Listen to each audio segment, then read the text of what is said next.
অলসের গল্প। এক গ্রামে থাকত রবিন নামের এক যুবক, যে ছিল অতিশয় অলস। তার একটাই কাজ, ঘুমানো আর খাওয়া। মা বাবা বকাঝকা করলেও সে কখনো কাজ করতে আগ্রহ দেখাত না। গ্রামের সবাই বলতো, রবিনের কোনো ভবিষ্যৎ নেই। একদিন গ্রামের বড়লোক এক ঘোষণা দিল, যে 7 দিনের মধ্যে আমার ক্ষেতের কাজ শেষ করতে পারবে, তাকে আমি একটি সোনার মুদ্রা দেব। সবাই কাজ করতে গেল, কিন্তু রবিন ভাবল, এত কষ্ট করে সোনা নিতে হবে কেন?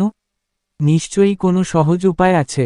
সে রোদে না গিয়ে রাতের বেলা চুপি চুপি গিয়ে দেখল অন্যরা কিভাবে কাজ করছে। সে খেয়াল করল, কিছু সহজ কৌশলে কাজটা আরও দ্রুত করা যায়। যেমন, সোজাসুজি লাইনে বীজ বপন, পানি দেওয়ার সময় একসঙ্গে 2 হাত ব্যবহার করা ইত্যাদি। পরদিন সকালে সে গিয়েই শুরু করল সেই কৌশলগুলো। সবাই অবাক হয়ে দেখল, অলস রবিন এখন সবচেয়ে বেশি কাজ করছে। মূলত সে তার অলসতা থেকেই সহজ পদ্ধতি খুঁজে বের করেছে যাতে কম পরিশ্রমে বেশি কাজ হয়। সপ্তাহ শেষে জমির সবচেয়ে ভালো অংশটা ছিল রবিনের। বড়লোক তাকে সোনার মুদ্রা দিলেন।